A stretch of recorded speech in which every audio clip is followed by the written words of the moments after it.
So good morning my dear students. So आज का discussion start करते हैं नरेंद्र मोदी जी के कोट के साथ। नरेंद्र मोदी जी कहते हैं we have to make India a global hub for manufacturing and innovation with a focus on self Reliance.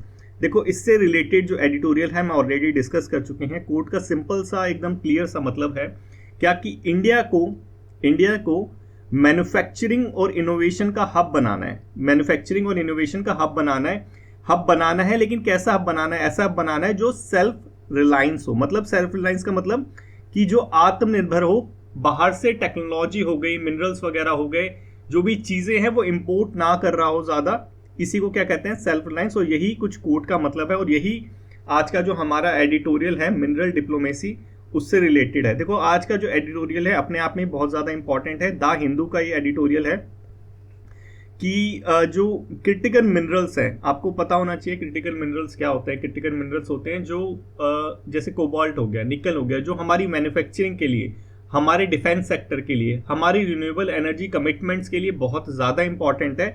और ये हमारे इंडिया के अंदर बहुत कम होते हैं क्योंकि हम बहुत ज़्यादा रिलायंस है, सेल्फ रिलायंस नहीं, रिलायंस है अदर कंट्रीज़ के ऊपर।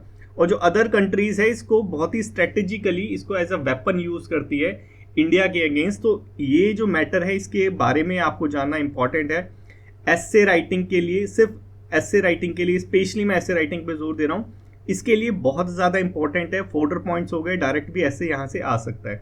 तो हमारे CAPF एग्जाम के लिए तो इंपॉर्टेंट है। तो ज़्यादा देर ना करते हुए हम अपना डिस्कशन स्टार्ट करते हैं। तो क्रिटिकल अर्थ मिनरल, देखो क्रिटिकल अर्थ मिनरल जैसे हो गए कोबाल्ट, ठीक है, लिथियम हो गया, ठीक है, रेयर अर्थ मटेरियल्स हो गए, ठीक है, जो हमारी इंटरनल सिक्योरिटी के लिए, जो हमारी रिन्यूएबल एनर्जी कमिटमेंट्स के लिए, हमारी जो इंटरनेशनल UN की कमिटमेंट्स है, UNFCCC की कमिटमेंट है, जैसे NDC के हमारे जो टारगेट्स हैं, सोलर हो गया, हमारा विंड एनर्जी हो गया, ये जो हमारी कमिटमेंट्स है इसको कंप्लीट करने के लिए हमारी इलेक्ट्रिक व्हीकल्स हो गए, ठीक है, ये जो हमारी जो टेक्नोलॉजी है, इंडियन टेक्नोलॉजी है, इसके लिए जो मिनरल्स बहुत ज़्यादा इंपॉर्टेंट है उसे हम क्या कहते हैं? Critical earth mineral. Manufacturing and technological ambitions के लिए इंपॉर्टेंट है। और इंडिया जो है बहुत ज़्यादा रिलायंस है और बहुत ज़्यादा रिलाई करता है अदर कंट्रीज़ के ऊपर। किसके लिए? ये जो हमारे क्रिटिकल अर्थ मिनरल है इसके इम्पोर्ट के लिए, इसके इंपोर्ट के लिए। और हमारे राजनाथ सिंह जो डिफेंस मिनिस्टर है वो भी ये चीज़ कहते हैं कि जो अदर कंट्रीज़ है, चाइना ही ले लो, इसको एज अ वेपन की तरह यूज़ करते हैं क्योंकि हमारी टेक्नोलॉजी हो गई, हमारा जो भी चल रहा है इनिशिएटिव, वो इन मिनरल्स के ऊपर इतना रिलाई करता है कि अगर इस मिनरल्स की सप्लाई को ब्रेक कर दो, ठीक है, इस मिनरल्स की सप्लाई को स्टॉप कर दो, तो हमारा जो इनिशिएटिव है वो अपने आप ही स्टॉप हो जाएगा। तो जो अदर कंट्रीज़ है इसको एज अ वेपन की तरह यूज़ करते हैं, ठीक है। तो अब इंडिया क्या कर सकता है इसके अंदर? क्रिटिकल अर्थ मिनरल की इंपॉर्टेंस हमें पता चल गई, कैसे अदर कंट्रीज इंडिया को एज अ पॉन यूज करती है, कि उसको एज अ मोहरा यूज करती है इन क्रिटिकल अर्थ मिनरल्स के रिलेटेड। तो हम क्या कर सकते हैं? इंडिया मिनरल डिप्लोमेसी, ये एक की टर्म है जो इंडिया यूज कर रहा है किसके लिए? अपनी अप्रोच को डाइवर्सिफाई करने के लिए, ठीक है। तो इंडिया क्या कर रहा है? बायलैटरल टाइज, मतलब क्या होता है कि जो द्विपक्षीय जो हमारे संबंध होते हैं, कंट्री से टाई होती है, उसको क्या कहते हैं? Bilateral ties. ये एस्टेब्लिश कर रहा है अदर कंट्रीज के साथ, किसके लिए? जो हमारी क्रिटिकल अर्थ मिनरल्स हैं उसके इंपोर्ट के लिए। हम अब किसी एक कंट्री के ऊपर, लेट्स से चाइना हो गया, उसके ऊपर रिलाई नहीं करते, अब और कंट्रीज के साथ भी हम टाई अप कर रहे हैं। जैसे ऑस्ट्रेलिया के साथ आपको पता होना चाहिए, अभी हमने मेमोरेंडम ऑफ अंडरस्टैंडिंग साइन किया है और ऑस्ट्रेलिया के साथ, किसके लिए? लिथियम और कोबाल्ट प्रोजेक्ट के लिए, लिथियम और कोबाल्ट के इंपोर्ट के लिए। लिथियम आपको पता है कि लिथियम आयन बैटरी होता है जो इलेक्ट्रिक व्हीकल्स के लिए यूज होता है। और इंडिया जो है 100% इसको इंपोर्ट करता है, 100% इसका इंपोर्ट करता है। तो आप सोच के देखो एक बार कि अगर लिथियम आयन बैटरी का इंपोर्ट ही बंद हो गया तो हमारा जो इलेक्ट्रिक व्हीकल का इनिशिएटिव है, आपकी जो ओला स्कूटी है यही जो बननी है वो बंद हो जाएगी। मतलब इसका जो डायरेक्ट इम्पैक्ट है हमारे एम्प्लॉयमेंट सेक्टर के ऊपर, हमारी इकोनॉमिक सेक्टर के ऊपर देखने को मिलता है, ठीक है। तो इतना आपको पता होना चाहिए। सेकंड कंट्री है अर्जेंटीना। देखो, अर्जेंटीना आपको पता होना चाहिए कि अर्जेंटीना लिथियम ट्राइंगल के अंदर आती है। लिथियम ट्राइंगल के अंदर 3 कंट्री आती है। कौन कौन सी? अर्जेंटीना हो गई, बोलिविया हो गई और चिले हो गई, ABC। ये तीनों जो कंट्री है लिथियम ट्राइंगल के अंदर आती है। और इंडिया ने अभी अर्जेंटीना के साथ एक पैक्ट साइन किया है $24 मिलियन का, ठीक है, किसके लिए, जो लिथियम है इसके एक्सप्लोरेशन के लिए, कि भाई लिथियम को हम ढूंढेंगे, ठीक है। ये हो गई हमारी दूसरी। फिर यूएस, रशिया और कजाकिस्तान के साथ भी जो इंडिया है, जो अपनी मिनरल डिप्लोमेसी है इसको बढ़ा रहा है, बायलैटरल टाइज कर रहा है। और कजाकिस्तान के साथ हमने एक जॉइंट वेंचर साइन किया है। जॉइंट वेंचर सेंट्रल एशिया में क्या है मतलब जॉइंट वेंचर का सिंपल मतलब है कि इंडियन कंपनी और वहां की जो कंपनी है मिलके एक्सप्लोरेशन करेगी, मिलके जो क्रिटिकल अर्थ मिनरल्स है जैसे लिथियम हो गया, कोबाल्ट हो गया, रेल अर्थ मिनरल्स हो गया, तो इसको एक्सप्लोर करेगी, उसको कहते हैं जॉइंट अर्थ वेंचर। तो वहां की जो कंपनी है वो है इरुक टाइटेनियम लिमिटेड।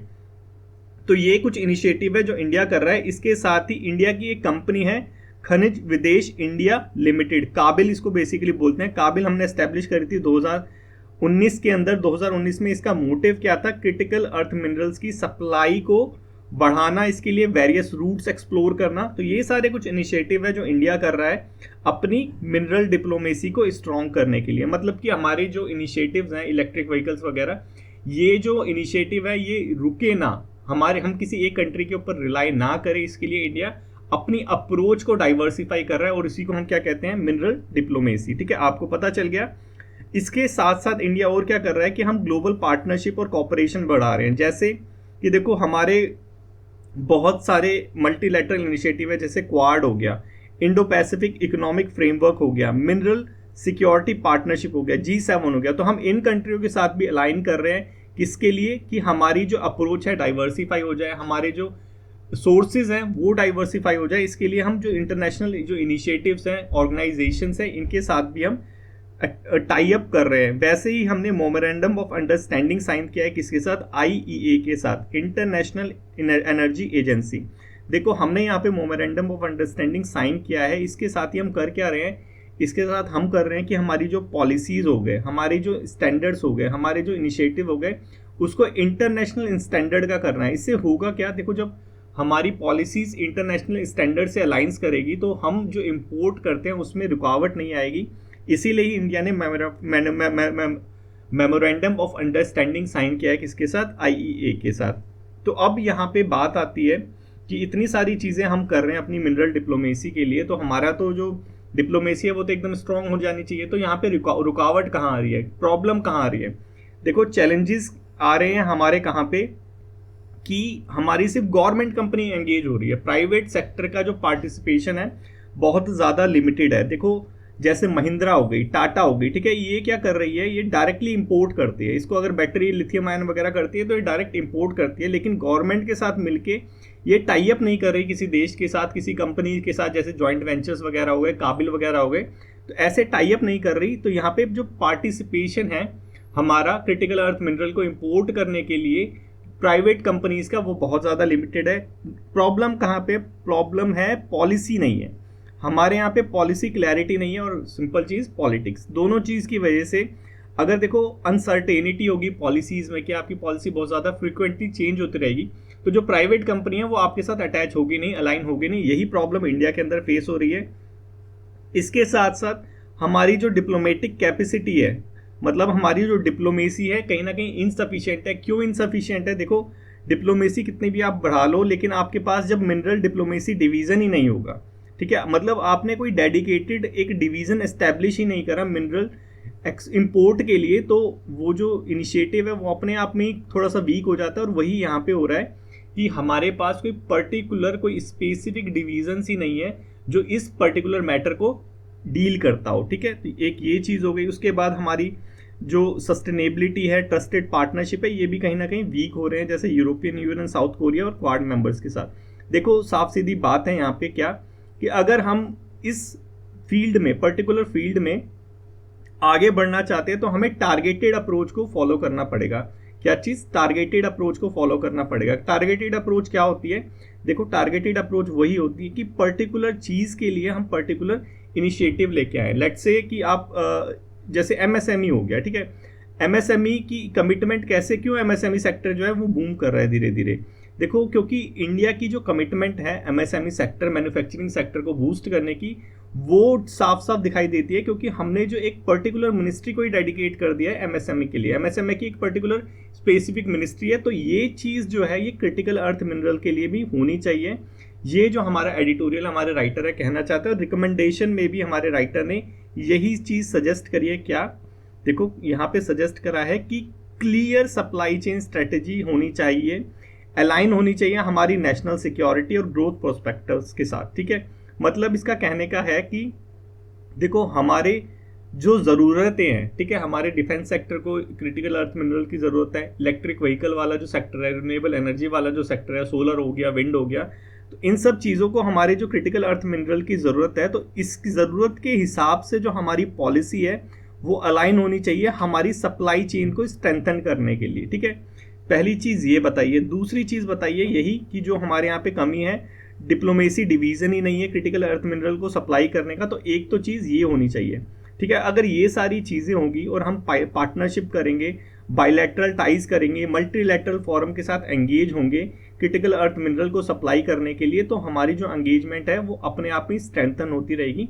यही सारी चीज़ें एडिटोरियल के अंदर डिस्कस करी है। आई होप आपको समझ आ गया होगा कि हमारे लिए क्रिटिकल अर्थ मिनरल कितना इंपॉर्टेंट है, हम क्या क्या इनिशिएटिव कर रहे हैं इसके लिए, और क्या क्या हमारे यहाँ पे कमियां हैं, कैसे उस कमियों को दूर करना है। ठीक है, अगर ये तीन चीज़ आपको अच्छे से समझ आ गई है तो फिर आपके लिए ये जो टॉपिक है ये इतनी ज़्यादा प्रॉब्लम क्रिएट नहीं करेगा। ठीक है, तो इसी के साथ हमारा पहला जो एडिटोरियल डिस्कशन है वो खत्म होता है। देखो द हिंदू के अंदर आज साइमल्टेनियस इलेक्शन से बहुत सारी चीज़ें आई थी, दो यहाँ पे टाइटल्स आए थे, दो यहाँ पे डिस्कस किया गया था। एक एडिटोरियल आया था साइमल्टेनियस इलेक्शन से, इसके अंदर ऐसा उतना कुछ नहीं था, बस एक पॉइंट जो बहुत ज़्यादा इंपॉर्टेंट था, क्योंकि हम लास्ट अपने एडिटोरियल डिस्कशन में हमने यही डिस्कस करा था।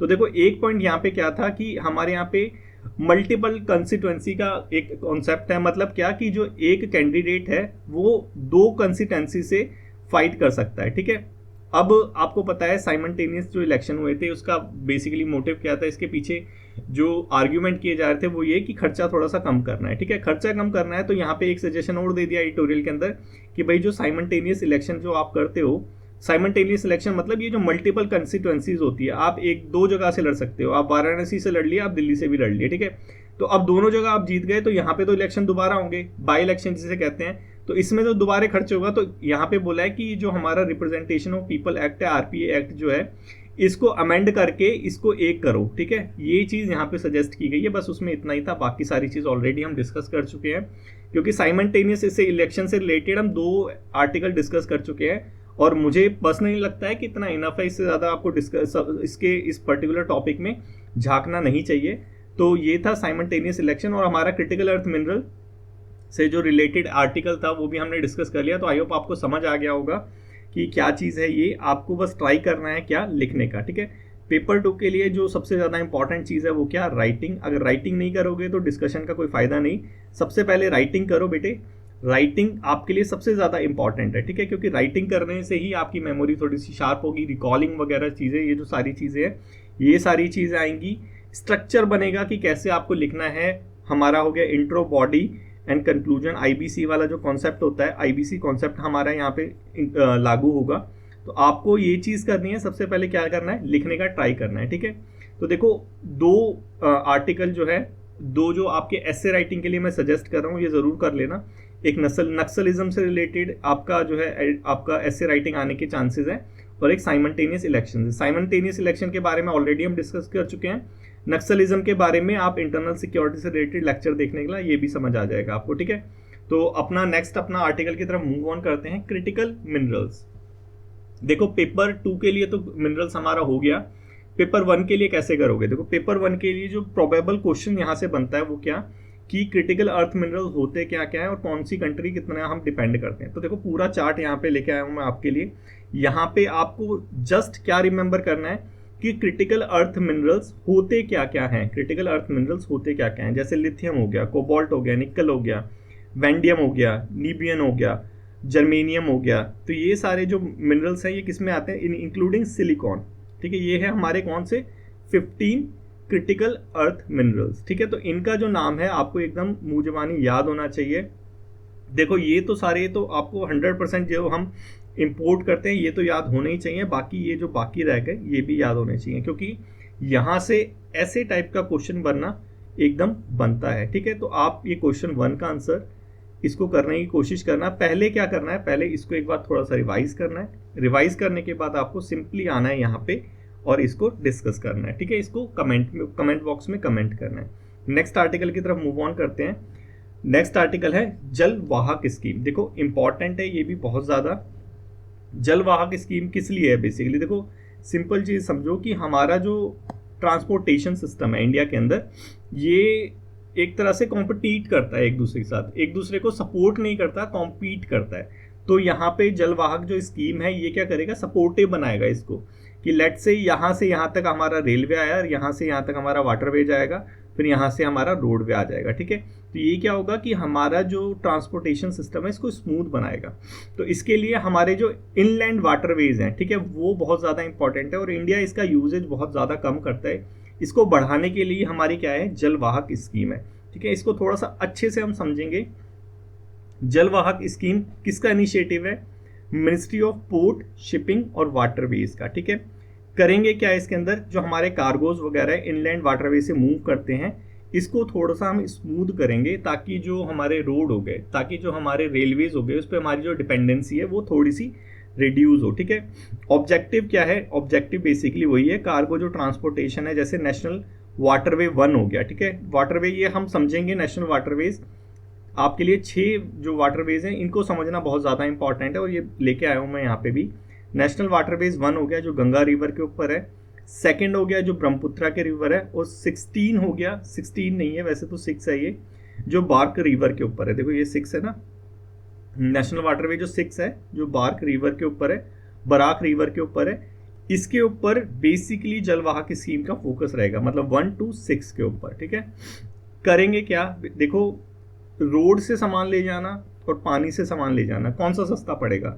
पानी वाला सस्ता पड़ेगा डेफिनेटली। तो वही कॉस्ट इफेक्टिव बनाना है, इको फ्रेंडली बनाना है और इफेक्टिव मोड से ट्रांसपोर्ट करना है। ये यहाँ पे जो है इसका क्या है, ऑब्जेक्टिव है। ठीक है, की फीचर्स क्या क्या है? की फीचर्स ये है कि जो यहाँ से 1 to 6 से लेके जाएगा माल को, उससे 35% जो पैसा जो उसका लगेगा उसको रिम्बर्स कर देगी गवर्नमेंट। शर्त क्या है कि गवर्नमेंट का व्हीकल यूज करें। ठीक है, गवर्नमेंट का व्हीकल यूज करें। वैलिडिटी इस स्कीम की कितनी है? 3 साल। ठीक है, इतना समझ आया। चलो अब देखते हैं हमारे नेशनल वाटरवेज। नेशनल वाटरवेज ये सारी चीज़ वहीं आ जाएगी। देखो नेशनल वाटरवेज आपको पता होना चाहिए कौन सा वाटरवेज कौन सी रिवर के ऊपर है, कि यहाँ से एमसीक्यू आने के चांसेस है। जो नेशनल वाटरवे 1 है, देखो आपका ये वाला नेशनल वाटरवे 1 है, ये वाला जो स्ट्रेच है ये गंगा रिवर पर है, हल्दिया से इलाहाबाद तक। नेशनल वाटरवेज 2 है ब्रह्मपुत्रा पे रिवर पे, ये वाला ब्रह्मपुत्रा रिवर पे ये वाला स्ट्रेच। ठीक है, ये दुबरू से सदिया तक है। नेशनल वाटरवेज 3 जो है वो है आपका कोटापुरम से कोलम तक, ये वाला। देखो ये जो स्ट्रेच है ये वाला कौन सा है? वाटरवेज 3। नेशनल वाटरवेज 4 है कृष्णा से गोदावरी रिवर, काकीनाडा, पौंडुचेरी तक, ये वाला, ये जो स्ट्रेच है। नेशनल वाटरवेज 5 महानदी से ब्राह्मी रिवर पर। ठीक है, कौन से वाला? ये वाला। नेशनल वाटरवेज 6 बार्क रिवर पर लखीपुर से बंगाल तक, ये वाला। ठीक है, ये है 6। तो आपको जो 6 हमारे वाटरवेज हैं उनके बारे में पता चल गया। देखो ये जो है ये थोड़ा सा इंपॉर्टेंट है। ठीक है, ये थोड़ा सा इंपॉर्टेंट है, ज्योग्राफी के अंदर ये आता है। ठीक है, ऐसे टाइप के क्वेश्चन आते हैं। तो ये क्वेश्चन नंबर 2 है आपके लिए। अगर समझ आ गया होगा तो क्वेश्चन नंबर 2 का आंसर आप बिल्कुल सही करेंगे। कमेंट बॉक्स में कमेंट कीजिए। नेक्स्ट आर्टिकल की तरफ मूव ऑन करते हैं। हमारा national mental health program. National mental health program, देखो क्या चीज़ है ये, पीआईबी के अंदर आ रखा था और डेफिनेटली इंपॉर्टेंट है, तो इसके बारे में जानना तो ज़रूरी है ही। देखो इस प्रोग्राम के अंदर क्या चीज़ है कि कब ये आया था, सबसे पहले तो ये हमें जानना है। 1982 में, 1982 में नेशनल मेंटल हेल्थ प्रोग्राम आया था। मोटिव क्या है इसका? जो नेशनल जो हमारी मेंटल हेल्थ फैसिलिटी है और हमारी जो साइकेट्रिक्स विंग है इसको अपग्रेड करना, इसको मॉडर्नाइज करना। मतलब कि मेंटल हेल्थ से रिलेटेड जितनी भी इनिशिएटिव्स हैं उनको अपग्रेड करने का जो इनिशिएटिव है किसका है? वो हमारा नेशनल मेंटल हेल्थ प्रोग्राम का। क्या क्या कंपोनेंट है इसमें? देखो सिंपल चीज़ होगी कंपोनेंट में, मेंटल इलनेस को ट्रीट करेंगे। जो सबसे ज़्यादा इंपॉर्टेंट चीज़ है क्या कि रिहैबिलिटेशन भी प्रोवाइड कराएंगे, रिहैबिलिटेशन भी प्रोवाइड कराएंगे और पॉजिटिव माइंडसेट वो सारी चीज़ें लेके आएंगे। ठीक है, सिंपल चीज़ है एकदम। स्ट्रक्चर थोड़ा सा समझना, स्ट्रक्चर क्या है? डिस्ट्रिक्ट मेंटल हेल्थ प्रोग्राम जो स्ट्रक्चर है ये बेस्ड है किसमें, बेलारी मॉडल पे। बेलारी मॉडल क्या चीज़ है, देखो कर्नाटका के अंदर एक डिस्ट्रिक्ट में ये अप्लाई किया गया, उसको कहते हैं बेलारी मॉडल। 716 डिस्ट्रिक्ट में अप्लाई किया जाएगा। क्या क्या इसमें प्रायोरिटी होगी, मेंटल मॉर्बिडिटी उसको ट्रीट किया जाएगा, प्राइमरी हेल्थ केयर में आएगा, विलेज सब सेंटर में आएगा, प्राइमरी हेल्थ सेंटर में आएगा, डिस्ट्रिक्ट हॉस्पिटल में ट्रीट किया जाएगा। मतलब ये सारी चीज़ें जो एकदम बेसिक है वो सारी चीज़ें हमारे यहाँ पे की जाएगी। लेकिन इंपॉर्टेंट चीज़ क्या है, इंपॉर्टेंट है ये हमारा, देखो जो है मेंटल हेल्थ केयर एक्ट 2017, इसमें सबसे ज़्यादा इंपॉर्टेंट चीज़ क्या है, जो सबसे ज़्यादा आपको ध्यान में रखनी है क्या, कि जो हमारा सुसाइड है, जो डिप्रेशन में आके सुसाइड कर लेते हैं, जैसे आपको पता होगा बेंगलुरु में चल रहा है, बेंगलुरु में एक टेकी था जिसने सुसाइड कर लिया, ठीक है, क्योंकि उसको मेंटली टॉर्चर किया जा रहा था उसकी वाइफ के द्वारा, स्ट्रेंज वाइफ के द्वारा, जो वाइफ से अलग हो गई थी उसके द्वारा उसने सुसाइड कर लिया। लेट्स से अगर वो बच जाता, पहले क्या था कि सुसाइड जो था वो क्रिमिनल एक्टिविटी में आता था, कि आपने सुसाइड करनी है तो आपके ऊपर फिर केस लगेगा अगर आप बच गए तो। लेकिन हमारे जो मेंटल हेल्थ एक्ट 2017 है इसने इसको डीक्रिमिनलाइज कर दिया, ठीक है, ये चीज़ आपको पता होनी चाहिए। और right to access health care और मेंटल हेल्थ एक्ट 1987 इसको रिप्लेस करा है। ये थोड़ी सी बेसिक इंफॉर्मेशन है जो आपको पता होनी चाहिए, ठीक है। प्रैक्टिस क्वेश्चन है हमारा, प्रैक्टिस क्वेश्चन है हमारा क्वेश्चन नंबर 3। आप इसको अटेम्प्ट करो, अगर ये समझ आ गया हो तो इसको आंसर कर लोगे। देखो समझने वाली चीज़ यहाँ पे सिंपल थी, क्या कि जो हमारा प्रोग्राम है कब इनिशिएट हुआ था, 1982 में इनिशिएट हुआ था, 2003 में रिस्ट्रक्चर करा था। मोटिव क्या है इसका, कि हमारा जो हेल्थ केयर सिस्टम है उसको थोड़ा सा मॉडर्नाइज करना है। एक्ट के बारे में थोड़ा सा पता होना चाहिए, इसमें कौन सा मॉडल अडॉप्ट हो रहा है ये थोड़ा पता होना चाहिए, बेलारी मॉडल अडॉप्ट हो रहा है इसके अंदर। और health care sector, health care का जो एक्ट है 2017, इसके अंदर क्या चीज़ इंपॉर्टेंट हुई है, डीक्रिमिनलाइज करा है सुसाइड को। बाकी सारी जो चीज़ें हैं वो नॉर्मल चीज़ है, वो सारी आपको याद में नहीं रहेगी तो भी आप टिक कर लोगे, ठीक है। लेकिन जो ये चीज़ें हैं जो मैंने हाईलाइट कर रखा है इसको थोड़ा सा याद कर लेना। इसी के साथ आज का हमारा एडिटोरियल डिस्कशन एंड होता है। और आज द हिंदू के अंदर थोड़ी सी इंपॉर्टेंट न्यूज़ और थी, लेकिन आज मैं कवर नहीं कर पाया उसको। क्यों? क्योंकि 4 या 5 पेज इनफ होते हैं, बाकी धीरे धीरे वही सारी चीज़ें दोबारा रिपीट होंगी तो वो भी कवर हो जाएंगी, ठीक है। क्योंकि इंपॉर्टेंट जो चीज़ होती है वो हमेशा अपने आप को रिपीट करती है, ये कॉन्सेप्ट हमेशा याद रखना। जो इंपॉर्टेंट चीज़ है वो हमेशा अपने आप को रिपीट करेगी और जो रिपीट होगी वही इंपॉर्टेंट है, ठीक है। तो आज के एडिटोरियल डिस्कशन में बस इतना ही। Thank you so much for today's discussion. कल फिर मिलते हैं। Thank you so much. अगर पसंद आया हो तो लाइक शेयर और कमेंट करना ना भूले। Thank you so much.